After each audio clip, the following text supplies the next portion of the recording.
Hello, hello, hello. Today I am here with Renee, and we are talking all about thriving as a woman owned business. This is going to be so much fun. For those of you that don't know me, I am the host here at Her Talk Show. If you are not already subscribed, girl, get on that subscribe button. These podcasts are guaranteed to have you thinking differently about life and business. Let's jump right in. Get ready, because today's guest is about to change the way you view your world. This is Her Talk Show, hosted by Sabrina Victoria.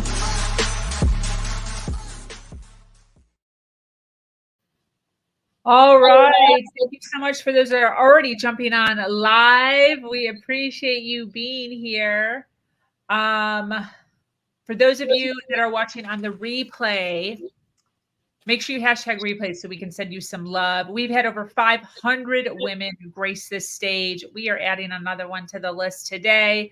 Renee, she is the lead regional coordinator for PARO, a nonprofit organization that supports women entrepreneurs throughout Ontario, Canada. Super excited to be having this conversation. Welcome, Renee. Hi, Sabrina. Thank you so much for having me. Yes, thank you for joining us. So appreciate it and super excited for this conversation. I am all about women in business, women supporting women in business, and succeeding. Wonderful. So we already have bridges to build between communities. Yes, 100%. So when you talk about thriving as a woman-owned business, what does that mean exactly to you? Well, for me, it means many things, but at the heart of it, it's what the one wants to achieve for herself, for her family, for her community, and for her business.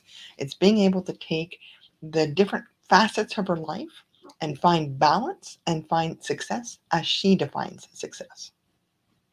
Totally agree with that. How did you end up in this genre, by the way, of helping women entrepreneurs? Well, I've always had an interest in business, and I've run and owned my own businesses for a while. And I simply recognize that women do business differently. They think about business differently. They think of their careers. And this opportunity came up to work with PARO. And I just said, yes, give me every opportunity that I can to help women achieve what they want to achieve. That's awesome. What is one of the biggest hurdles that you are seeing women entrepreneurs have? One of the biggest hurdles is financing. Mm. Gaining access to capital to gain that initial inventory, to purchase the equipment they may need, or to be able to just go out there and do what they need to do. So financing is a huge obstacle for many women. Yeah, is that something that the majority of us have access to, or is this a small percentage? Because I'm hearing this more and more, and I've never looked into it myself. How does somebody even begin to hunt for something like that? It depends on where you are geographically. So, for example, for a long, long time, and I still have clients today in 2023 who are the sole owner of their company, but the bank wants their husband or partner to co sign the loan for their business, even though the partner has nothing to do with the business. How would you hunt for financing? There are many organizations throughout the world that support women entrepreneurs. PARO is one of them, but in every province in Canada, there's an equivalent. I'm certain there's an equivalent in the United States. More and more of the big banks are recognizing that access to capital for women is critical to ensuring a more sustainable, durable, resilient economy. And they'll have initiatives that target specific equity groups, women as a whole, or BIPOC women, or newcomer, like recent immigrant women, newcomer in Canada, women. So they're going to have different initiatives throughout their catchment areas to reach out to that particular target base. If you look at the municipal governments, they'll have their own economic or business development support units.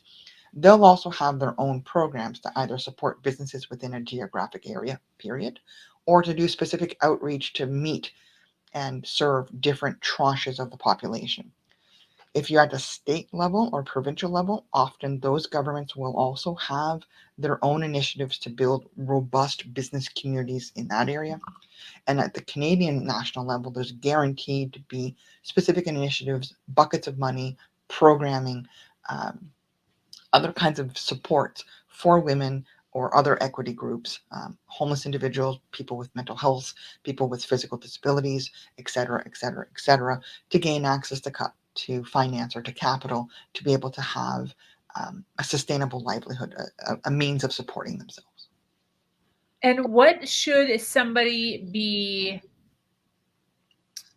it sounds so juvenile, but like Googling, like what are the key words that somebody should be looking up in order to start their search? Start at your local municipality. So wherever you live, your state, your town, your village will have a municipal government.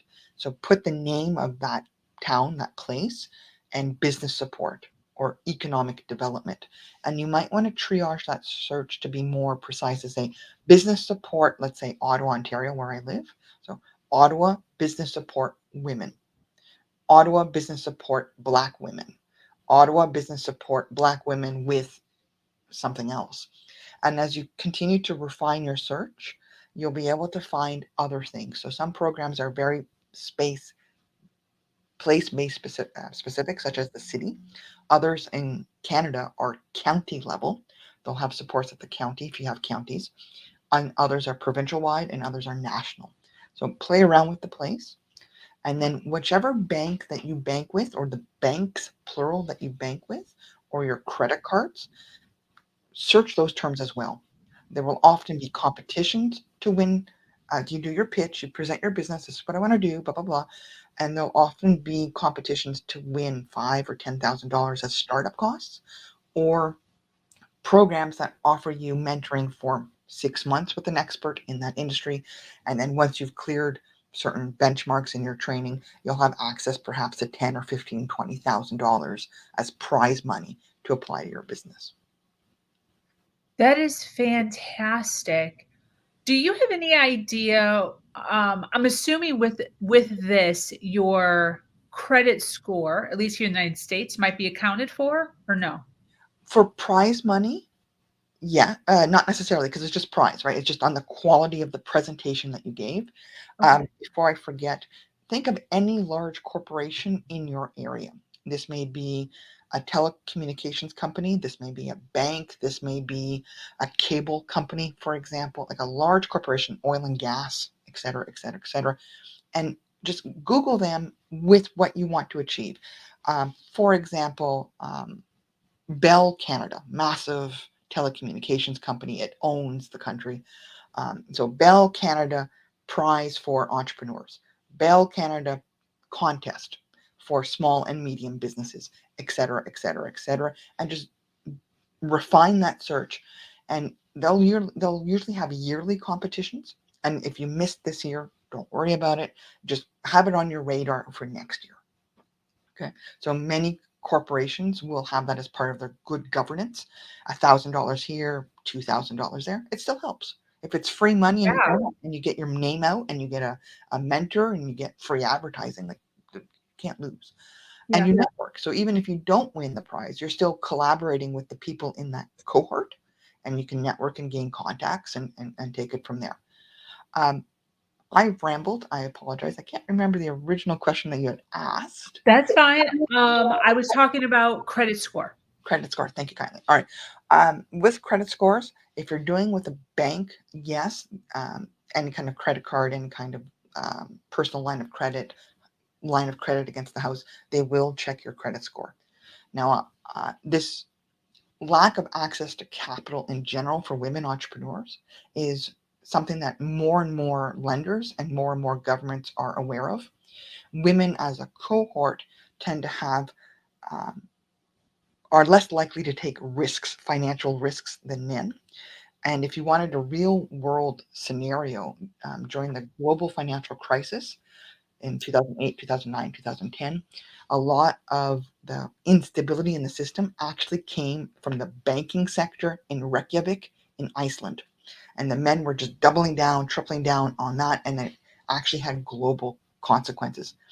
The Icelandic people decided to vote in a different government, mostly women now being the regulatory bodies of the bank, and things stabilized. So you can kind of see the difference and shift. So in Canada, for example, we've known for many years, decades, that women are simply more risk adverse when it comes to financial risk taking. My organization, in addition to many other women business enterprise centers in Canada, lobbied the federal government for over 10 years to create something called the WEOC loan. So that's Women's Enterprise Organization of Canada, WEOC. That's the national body representing the women's enterprise centers in Canada. After a lot of conversations with the federal government created a $53 million fund. It's a loan pool for women-owned companies in Canada to submit for a loan that's character-based lending. So it's based entirely on the merit of your business plan.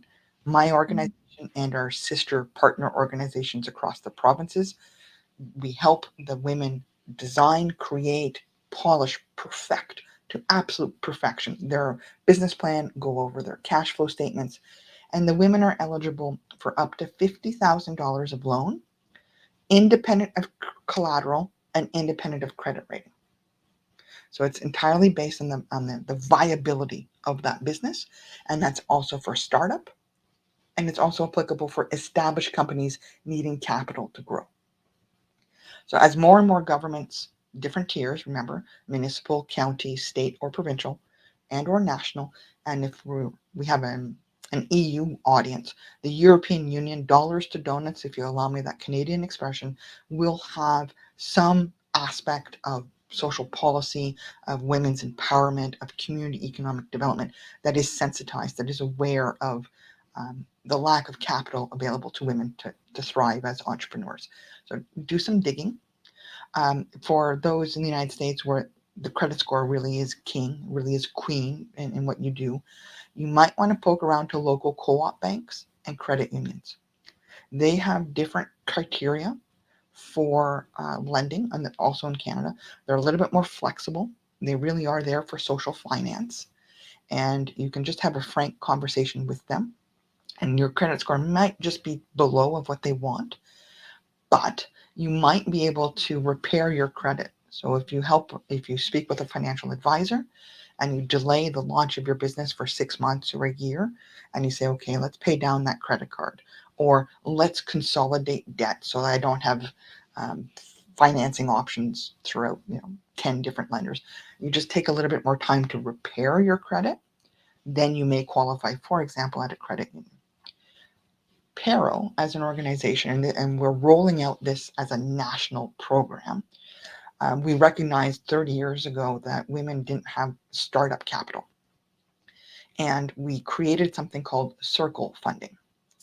Circle funding operates on the basis of a networking support group. So women find circles of 4 to 7 participants, and it's up to the women to decide who is going to be in their circle. You need to know, like, and trust the other people you're working with. Otherwise, you're not going to show up. So it takes time to form a circle, to get to know the other women. That's fine. Once your circle is created, it's primarily your networking group for business support, for referrals, for brainstorming solutions around whatever business problem you're facing. If a woman in the circle needs a little bit of money, PARO, my organization, has lending partners throughout Ontario and increasingly throughout Canada, because we're right here, right now, we're rolling it out. So lending partners, and so you have $500 grant on the first section and $500 loan. And the second one is $1,000 loan and $1,000 grant. Now, what this allows you to do is buy a little bit of inventory, or go to the farmer's market, or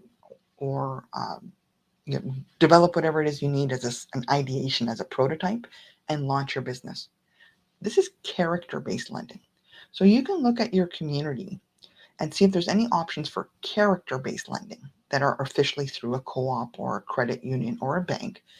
And even if you have no credit history because you're new to the country, or you have very poor credit history because of life circumstances, character-based lending it counts as a loan, and you get to rehabilitate your credit rating.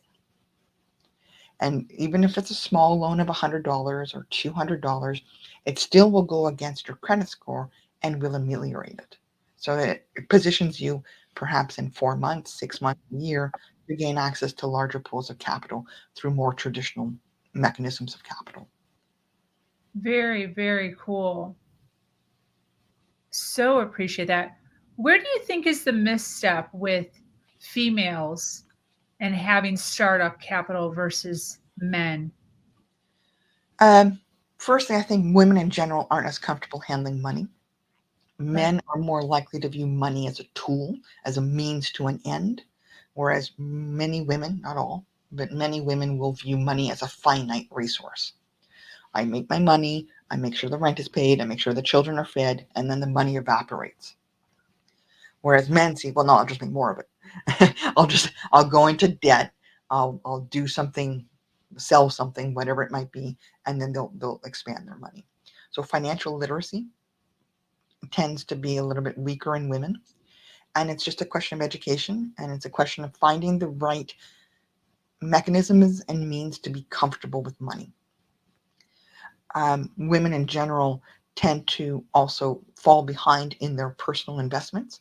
Again, men over the course of their life, for example, will negotiate higher salaries right out of college or universities, whereas women might start negotiating increased salaries or benefits 5, 10, 15 years into the career. And so there's a lag, there's a lifetime deficit, if you can say that, for women to negotiate pay raises. If you look at the portfolios, the investment, the retirement, the vacation investment portfolios that men have, they're more likely to have a mix of higher risk investments. So yeah, the stocks go up and down, and you might get whiplash following the stock market over a year or two, and you get scared.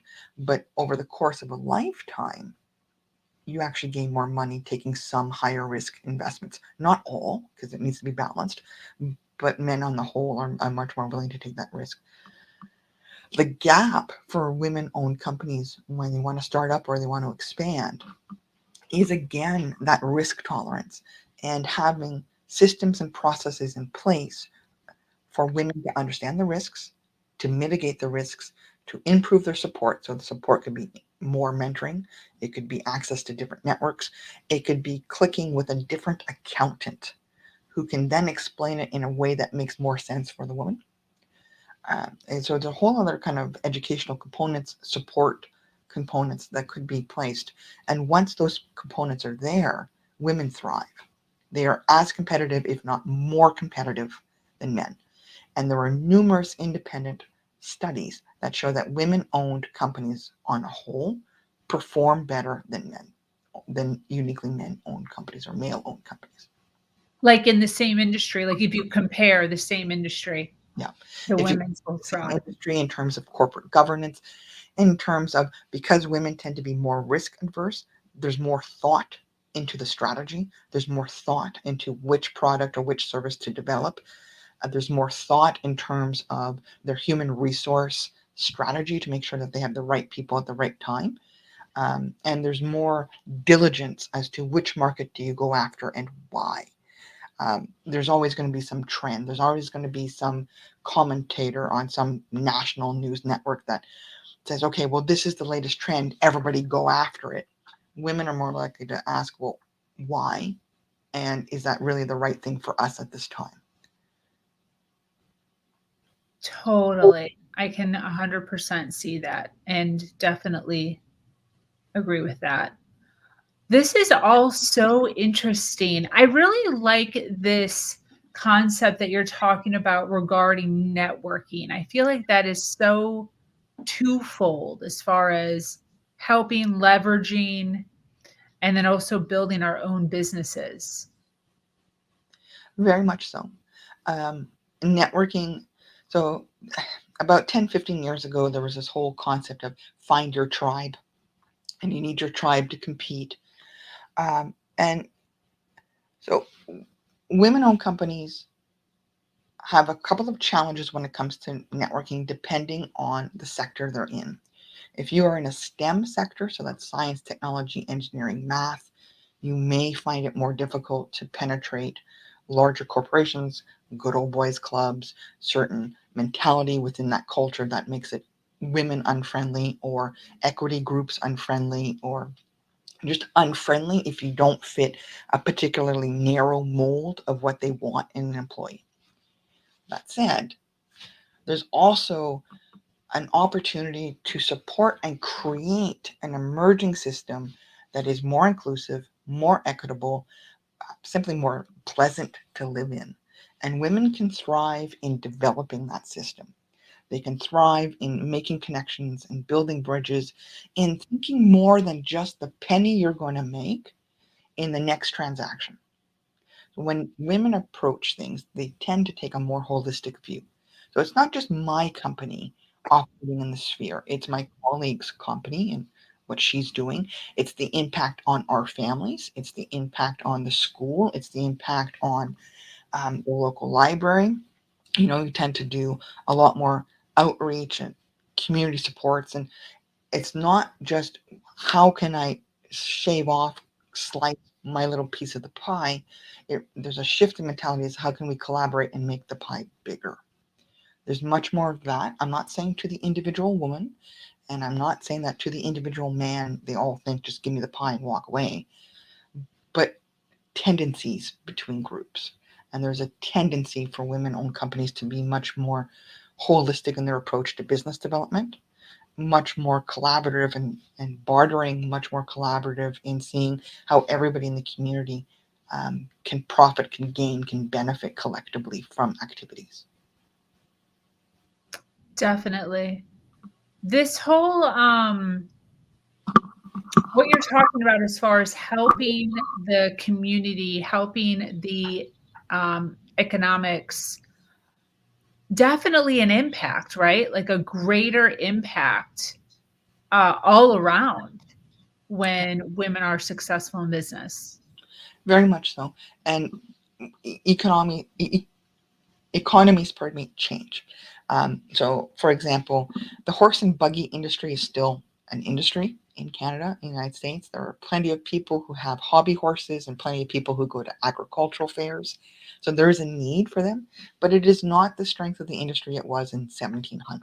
There simply isn't that same kind of workforce base in that industry.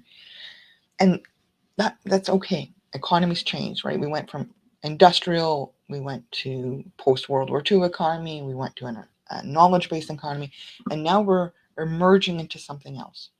We are developing perhaps a more sustainable economy for the environment, for workers, to make sure that workers are paid a living wage, to make sure that municipal governments, counties, states, or provincial governments, national governments have a more sustainable funding model for taxes. We're figuring out how to do that. And what's emerging is also being led by women. If you think about urban farming, a lot of women work there. If you're thinking of innovations in food, so not just the vegan, which tends to be a women-owned space, but innovations in locally produced food, innovations in greenhouses, in production through greenhouses, a lot of women are leading the way. And different kinds of technology, software as a service. Well, it's an IT sort of male-dominated thing. There's a lot of women who are thinking of different ways of using information, leveraging the Internet of Things, and so that's how women contribute. It's not just in trying to change the current system, but saying, okay, we've done what we could. We have enough gray hairs. We've got more wrinkles for it, but let's build something better. And if you're just kind of take a look at where the innovation is coming from in your own communities across different sectors, anything in terms of a circular economy often is being led by women-owned companies. Social enterprises are often being led by women-owned companies to ensure more inclusive work or more inclusive practices in terms of recycling and materials handling. So it's not just about changing what is, it's about developing and building what could be. Absolutely.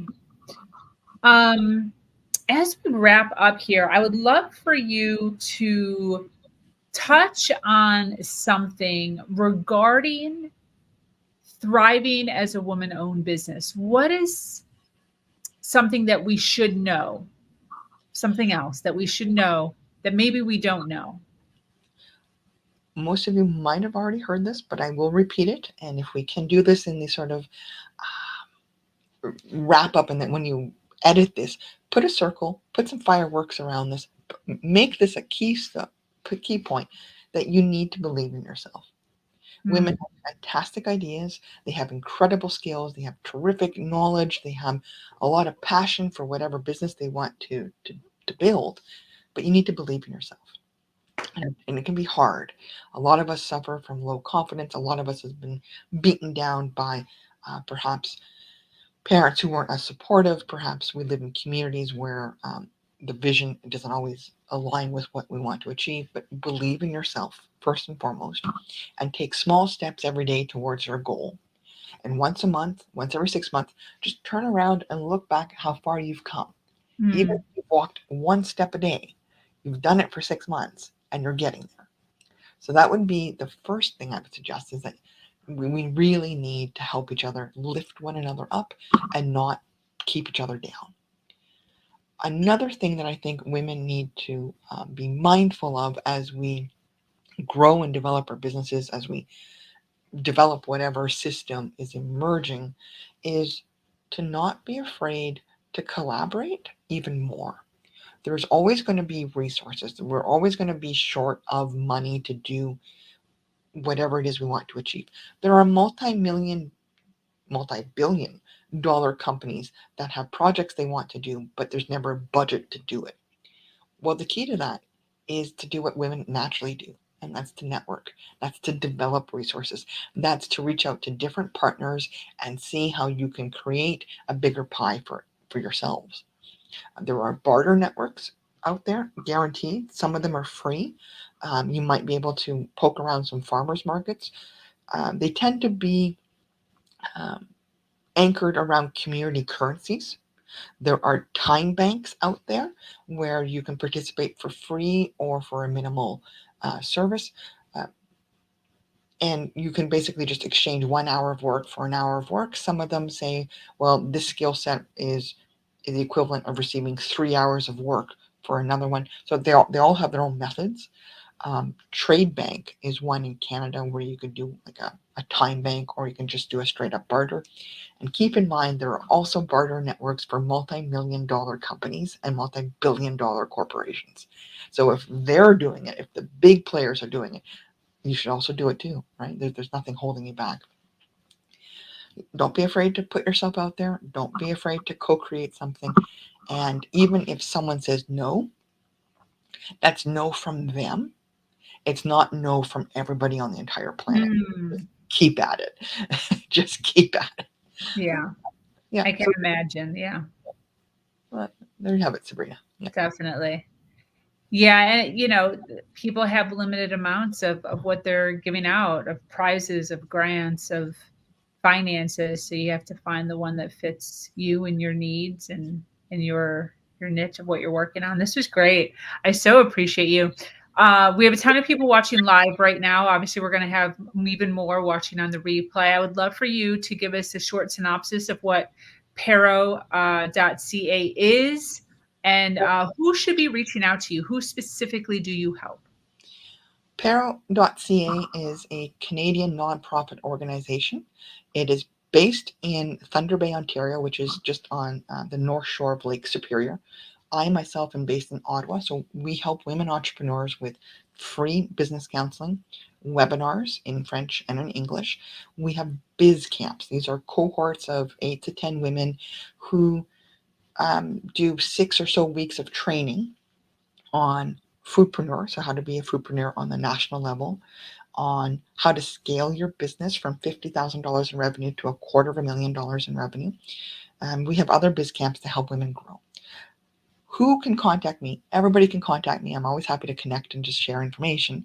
But in terms of actually receiving our direct services, you would need to be a women-owned company. So 50.1% of the company on paper, corporate charter, business license, what have you, on paper is owned by a woman. And you need to live and operate in the province of Ontario, Canada. If you are a Canadian woman, we have, like I said, the circle funding that we are rolling out across many provinces right now. So if you're interested in that, reach out to me and I'll connect you with the appropriate person. So I think that answers both your questions. Yeah. Beautiful. And then PARO, PARO.ca is the website, and then social media, I'm assuming, is on there, like Instagram, Facebook for. That's correct. And I believe you'll be including my email at the end. Yeah. So if for women outside of Canada, I do have quite a significant reach. Thank you, Sabrina. So if you're looking for help just for resources, if you're looking for a couple of guiding things, I'm more than happy to support you. Just let me know how. Awesome. Let me throw your email up here on the screen if you're okay with that. Please do. So individuals can contact you that way. And then this has been great. I so appreciate all of this goodness. For those of you that are listening live, thank you for being here. On the replay, if you resonate with Renee and all the goodness that she shared today regarding the industry, or I guess this niche, and regarding PARO, feel free to reach out to her. We're always looking to connect, right? Leveraging off of each other's resources, mentally, emotionally, physically, is the way that we all continue to rise. So I so appreciate you, Renee, for being here. Any closing thoughts as we wrap up?